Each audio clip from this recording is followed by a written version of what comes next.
You've been lied to, not by one person, but by an entire culture.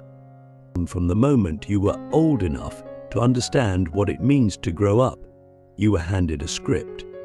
Go to school, get a job, work hard, save money, and then retire. As if retirement is the grand prize at the end of life's obstacle course. As if the entire meaning of your existence is to finally rest after decades of struggle. But what if that entire idea is an illusion? What if retirement, as we've been taught to believe in it, is not a liberation but a trap?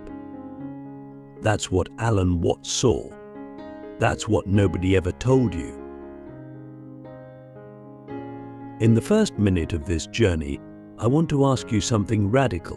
What if retirement is not the beginning of freedom, but the death of purpose?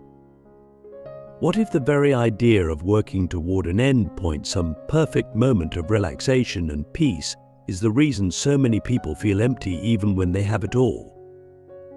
You see, what Alan Watts taught us is that life is not a journey with a finish line.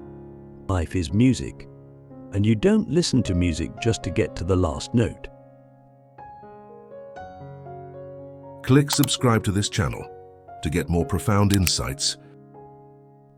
Let's dive in, because this isn't just about money or jobs or aging, but this is about how we've been conditioned to postpone living.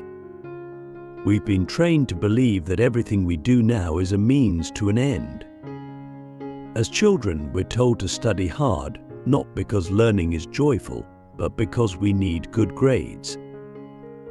Then we're told to get good grades not because education is meaningful, but because it gets us into a good college. And then, the good college leads to the good job, and the good job to the good retirement. It's an endless ladder. But here's the catch: no one ever asks why we're climbing it. Alan Watts would stop you mid-climb and ask, "Where are you going?" And more importantly, why are you in such a hurry to get there? Because if the point of life is just to reach retirement, then what are we doing with the other 40, 50, 60 years of our lives? Are we living, or are we just waiting? And here's where the illusion deepens. The system tells us that retirement is when we'll finally do what we love. Travel, paint, write, garden, spend time with family. But why not now? Why can't those things be part of the life today? Why is joy scheduled for the end, like dessert after a tasteless meal? Here's a deeper question. What happens to a person when they spend their whole life preparing to live but never practicing it? The answer we see all around us: people who retire and feel lost, like something in them has died. Not because they're old, but because the very thing they were taught to chase turned out to be hollow. This is where Alan Watts breaks the matrix. He says, the meaning of life is just to be alive. It's not about achieving something. It's not about arriving somewhere. It's about being here now. And when you understand that, the whole idea of retirement starts to unravel. Because if life is not a journey but a dance, then the goal isn't to reach the end.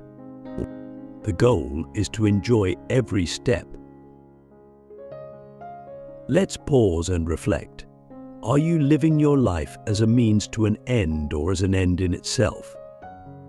That one question can shake the foundations of everything you believe about success, work, and time.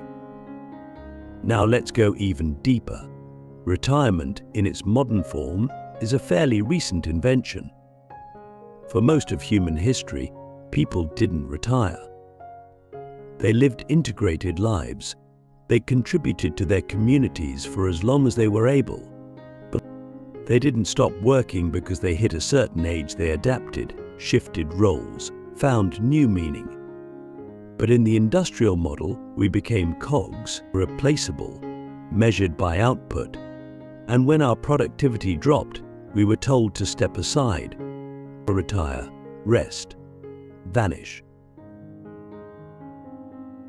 But here's the tragedy.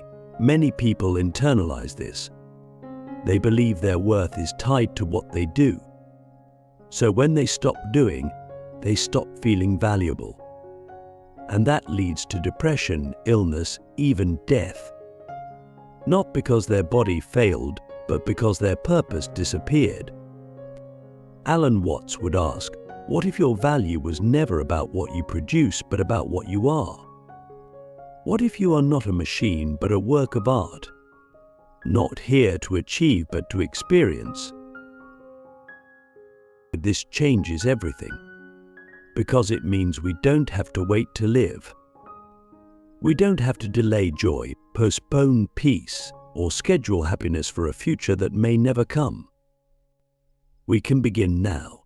Right now, as you're watching this, you can choose to stop chasing and start being. That's not laziness, that's awakening. But let's get practical. How do we live this philosophy in a world that demands productivity? How do we pay bills, raise families, and meet responsibilities without becoming trapped in the cycle of someday I'll be free? Watts would say, start by changing your relationship to time. Stop thinking of time as a line with birth at one end and death at the other. Think of it as a circle, a rhythm, a breath. Inhale, exhale, each moment complete in itself. Each task, each conversation, each ordinary act its own reward. You're not washing the dishes to get them done. You're washing the dishes to wash the dishes. You're not working to retire. You're working to be alive in your work. And if your work is soul-crushing, maybe the question isn't how soon can I retire? But how can I live now, even inside this system? This is where Alan Watts meets practical action. He's not telling you to quit your job and move to a monastery. He's telling you to wake up within your life, to see that it's not about escaping responsibility, but about infusing it with presence, with awareness, with joy. Let me ask you something no one ever does. If retirement didn't exist, what would you still want your days to look like? What would you do with your time if you weren't waiting for a finish line? That's the life you must begin to build. Not later, not when it's safe, but now, even in tiny ways. 5 minutes of music, 10 minutes of silence, a meal eaten slowly, a conversation without rushing. These are not luxuries. These are life itself. So the real truth about retirement isn't that it's bad. It's that it's misunderstood. Retirement isn't a date. It's a mindset. It's the moment you stop outsourcing your joy to the future and start living in the present. It's the art of no longer needing to arrive because you finally see that you were always here. And now we're going to go even further.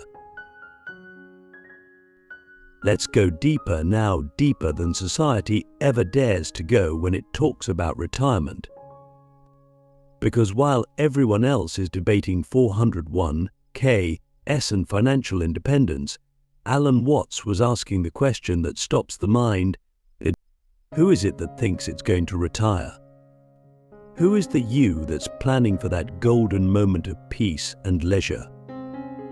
Is it the same you that existed when you were 5, 15, 40, or has that you changed so many times that it's become a flicker, a pattern, a story told in real time rather than a fixed identity moving through time? Watts believed that the biggest illusion we live under is the illusion of a consistent, separate self. And when it comes to retirement, this illusion becomes even more dangerous because we spend our lives preparing comfort for a version of ourselves that may never actually show up. Think about your own life. Have you ever looked back at an old photo of yourself and felt a strange sense of distance, like you're staring at someone you once knew but no longer are? That's not just nostalgia. That's a clue that the you preparing for retirement is not the same you who will one day experience it. And this creates a paradox, perhaps the most subtle and haunting one. We are sacrificing the present moment for a future self that may not even recognize us when the time comes. Alan Watts called this the hoax of the ego, the belief that there's a separate, solid center called me that moves through life like a traveler, accumulating experiences, wealth, and eventually rest. But what if you're not the traveler? What if you're the journey itself? What if the self you're trying to preserve, protect, and plan for is actually just a process constantly dying and being reborn with each breath, each thought, each moment? This is where the illusion tightens its grip. Because you might think, okay, fine. Maybe I'm not the same me I was 20 years ago, but I still want to enjoy life. I still want to rest, to be free. And that's valid. But here's the trick. If you've spent your whole life identifying with the ego, with the small self that needs to achieve, preserve, and control, then when you retire, you don't actually gain peace. You gain emptiness. Not the good kind of emptiness that mystics talk about, but the kind that feels like loss, like something is missing. Because the ego was never meant to rest. It was built to chase. So when you give it what it says it wants, freedom from work, from obligation, from stress, it doesn't relax. It panics. It asks, what now? Who am I without the roles, the status, the struggle? And that's the moment so many people fear without understanding why. Alan Watts would tell you that the real retirement isn't from your job. It's from your false self, the self that thinks it's separate, the self that thinks it can find happiness in the future, the self that thinks life is a problem to be solved instead of a mystery to be lived. And this kind of retirement, the retirement of the ego, is terrifying because it feels like a kind of death. But it is also the beginning of awakening. Because once you stop identifying as a worker or a professional or even a retired person, you begin to see something deeper, that you were never any of those things. You were always the awareness behind them, the witness, the stillness, the space in which all those roles appeared and disappeared. But here's where it gets wild. When you stop trying to be someone, you finally become everything. When you no longer need to protect an identity, you gain access to reality itself. You realize that you are not a noun, but a verb, not a thing, but a happening. And this changes everything, especially how you approach time. Because if you're not a fixed self moving through time, then time is not a line you have to race down. It's a dance, a flow, a rhythm. And retirement is no longer an endpoint, it's just another beat in the music. Let me ask you something bold. What would it feel like to retire not at 65, but right now, from the belief that you are a fixed identity? What would fall away if you stopped trying to be someone and started simply being? That's the real invitation Watts is offering us. Not to retire from work, but to retire from illusion. To drop the mask. To let go of the exhausting performance of personality. And the paradox is, when you do that, life becomes more alive, not less. You don't disappear. You reappear more awake, more present, more real than you've ever been. But here's the challenge. The world doesn't want you to retire from your ego. It wants you to keep buying, striving, fearing, comparing. Because the ego is profitable. The ego is predictable. It will always need more. And that need fuels entire economies.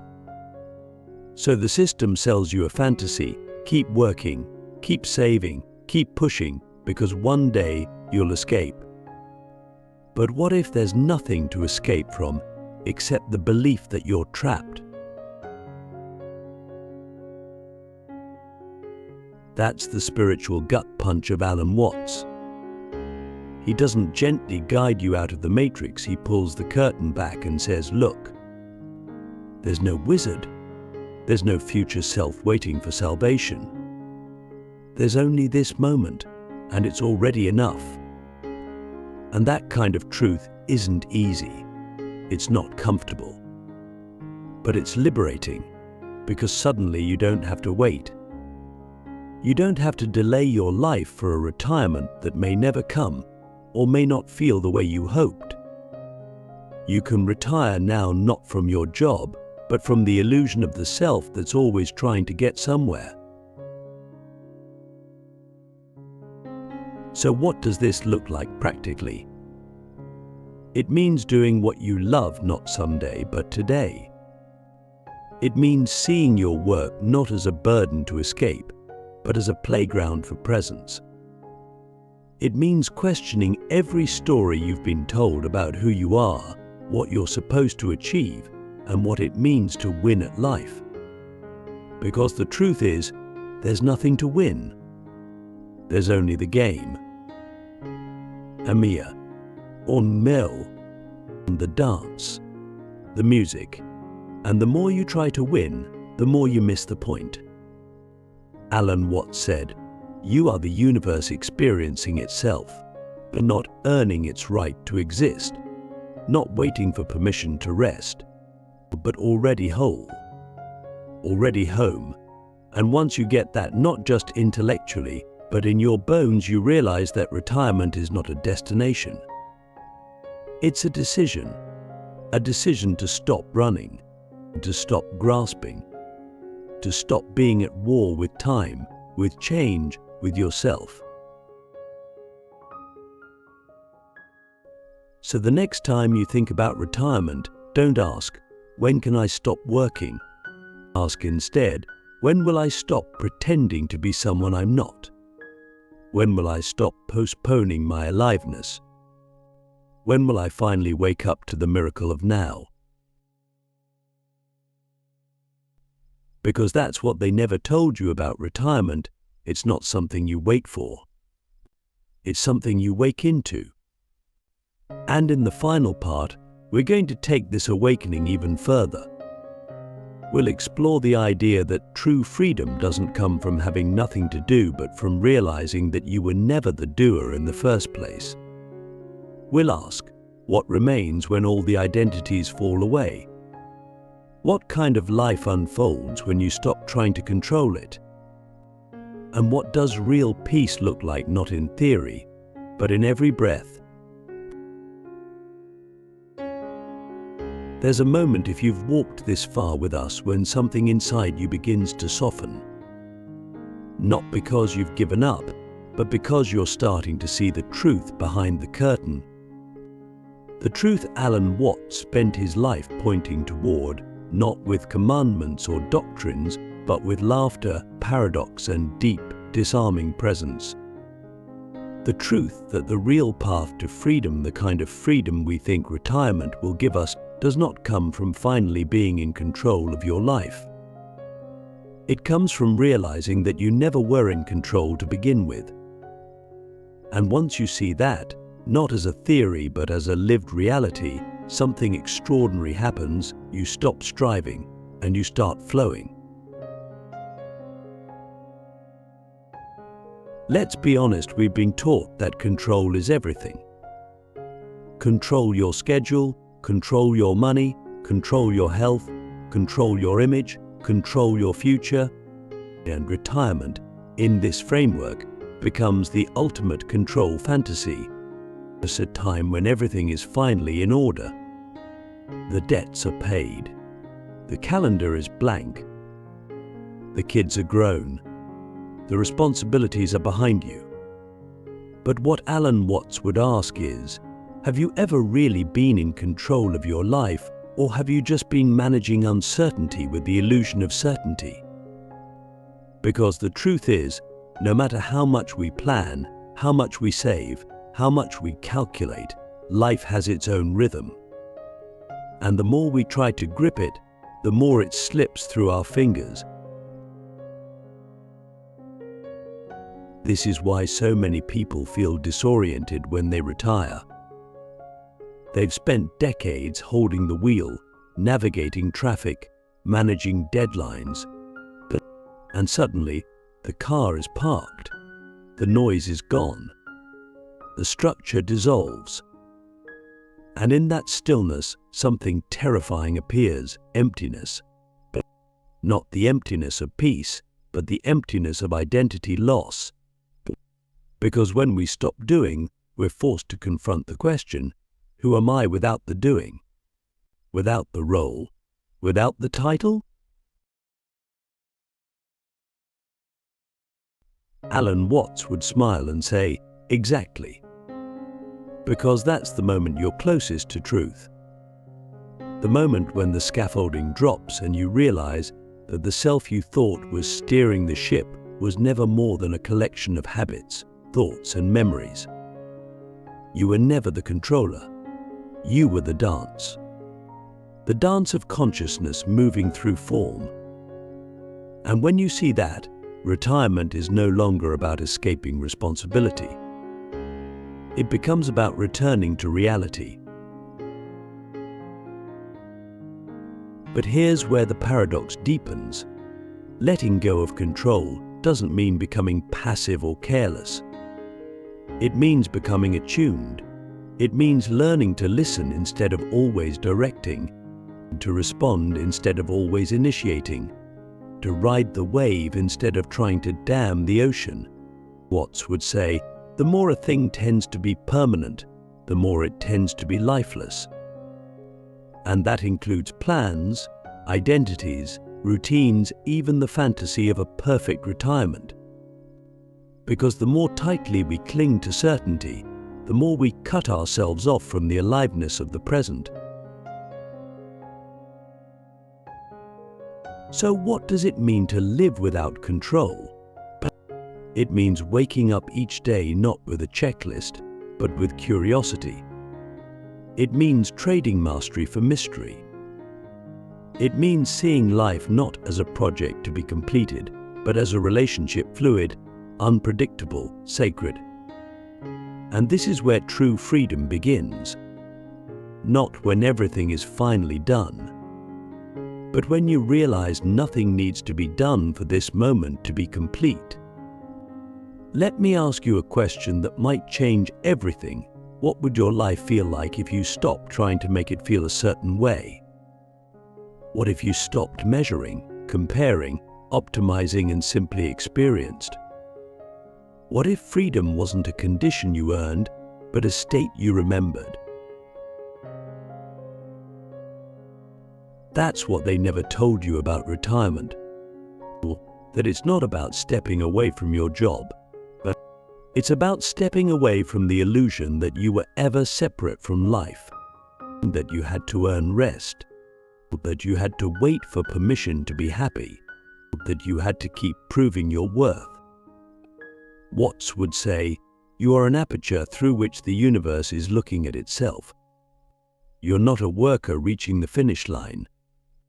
You're the whole cosmos expressing itself as a temporary human.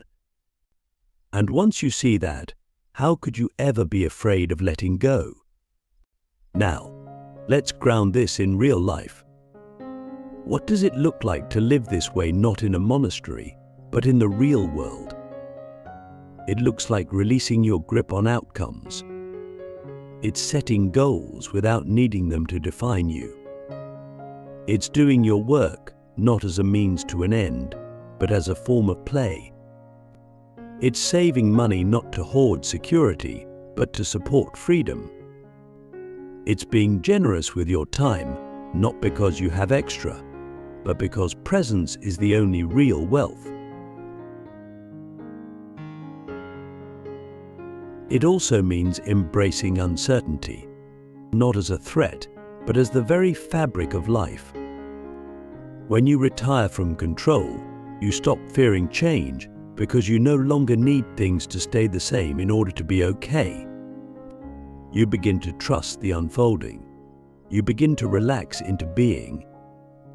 And that's not laziness, that's wisdom. So many people reach retirement and realize they don't know how to be with themselves. They've been busy for so long that silence feels like an enemy. But silence is not the absence of life. It is the background of all life. And in that silence, if you're willing to sit with it, the most beautiful truth emerges that you are enough, not because of what you've done, not because of what you've earned, but because you exist. And that is more miraculous than anything you could ever plan for. Alan Watts didn't want us to escape life.